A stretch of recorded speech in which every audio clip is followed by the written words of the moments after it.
Mr. Tony Wray, Merry Christmas. Merry Christmas, buddy. How are you? Good, man. I'm good. I'm still kind of full of Thanksgiving turkey. How about yourself? I'm not even here. We might just go to sleep on you. Might as well. All that tryptophan-y stuff that they talk about. Tryptophan? Is that what it's really called? I don't know. Okay. Well, look, we're here. Mr. Tony's here in the cabin once again, backed by popular demand, that's for sure.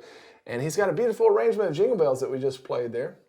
And we are going to teach you how to play that. It works great as a solo arrangement, or you can grab a mandolin or a guitar and mess around with it like I tried to do. If you're watching here on the website, as a Gold Peak member, you have everything you need right here on this page. I've also got a couple really special MP3s of Tony's original recordings included with the unlocking of this lesson, so you can add some Christmas music to your collection. If you're watching on Facebook or YouTube, here in a moment, I'll ask you to come over to the website, join as a Gold Peak member, have access to this lesson. We have several more with you on the site, and more to come. Yeah, absolutely. But most importantly, Merry Christmas to y'all. Let's jump right into some Jingle Bells, arranged by Mr. Tony Wray. Before we get started, a little bit of trivia, a little bit of Christmas trivia for you. Can you name one banjo player, maybe the only banjo player in the entire world that has Christmas tattoos? Any guesses? I bet you can make a good guess. What Christmas tattoos do you have? I've got Santa Claus right here on my hand, and I've got the Island of Misfit toys from Rudolph. So that's where all the licks come from? Yeah, it's all Christmassy licks. Well, I'm going to have to maybe investigate that. Well, we can put a little mistletoe on it. Yeah, put a little mistletoe. Well, help out with a wife, too. Another little bit of trivia about Jingle Bells is that it starts with the chorus, which is interesting. So the Jingle Bells part, Jingle Bells, that's actually the chorus, and then it goes into the verse. The arrangement that we played, we did chorus and then a verse and we ended. But of course, most people go back into that chorus and finish it up. And so this arrangement, you can do it however you want. Let's talk about what key and tuning that we're in for this one. I'm just using standard tuning. Okay. And I'm playing it out of a closed G position. So just open G tuning. Yeah, open G tuning. And we're in the key of D. D. Okay. Yeah. And I wanted that because it has a little bit of a lower resonance, and also the walking line works so well. Yeah, it does. That's what makes this so pretty, is that bass line walking, right? Yeah, I think so myself. Yeah. And then talk about where we find the melody line for this one that may be a little different than other banjo arrangements. Yeah, the melody on this one is found on the first string, and you play, a good portion of it with your middle finger of your right hand, which is,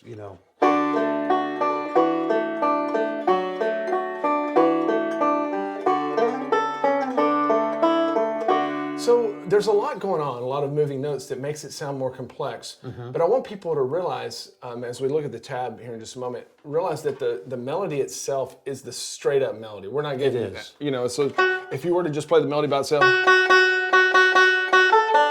just like you would normally sing it. Yeah. Whenever it gets into the verse, we're going to get more into syncopation, and we'll cover that as well. But for the chorus, it's just straight hips. So I think sometimes it's good. Let's go ahead and throw up the tab here, get a close-up on Tony. It's good as you work through this, maybe to just isolate what you see on the first string and play through that just so you get a handle on that melody. So just play the first couple measures there, Tony, so people can see it up close. All right, here we go.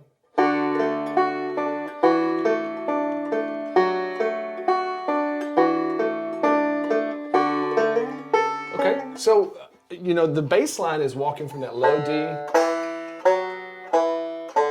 and back down, which is really pretty. So, since we're not going really fast at all, there's not a whole lot of right hand challenge or pick hand challenge. The challenge is mainly going to come with your fretting hand, would you say?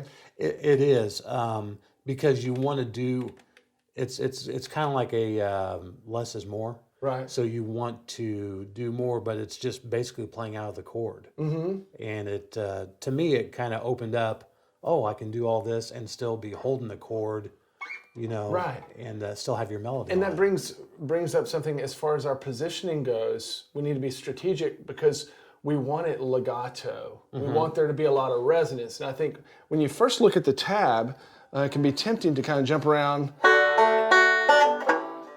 and jump and cut some of those notes off. So show us really slowly how you play through that first couple measures, the positions go. Yeah, it's... so do you start out with your finger barring the second fret then? Actually, you do? yeah. Just about? Just about, and then I move it for for the walking. So it's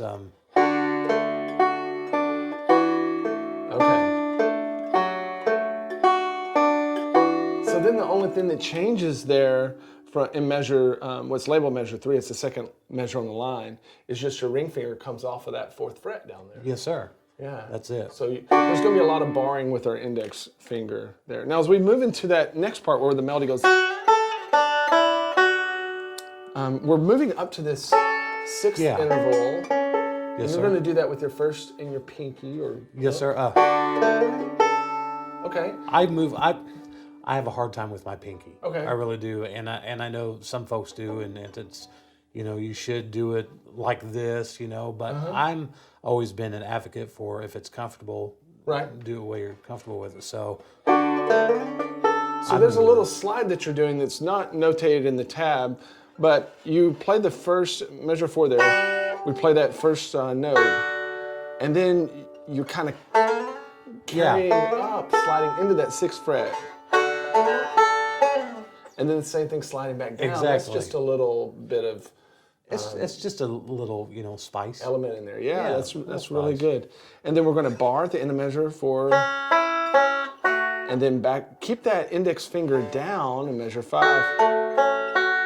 And then talk about switching to that D7 position. I do. It's a walk on the B string. Okay.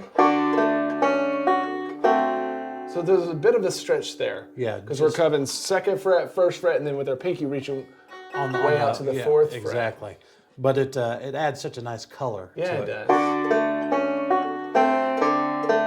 Oh, that's good stuff. Let's just play from the beginning very slowly. Okay. Up to that D7, through that D7 sir. measure.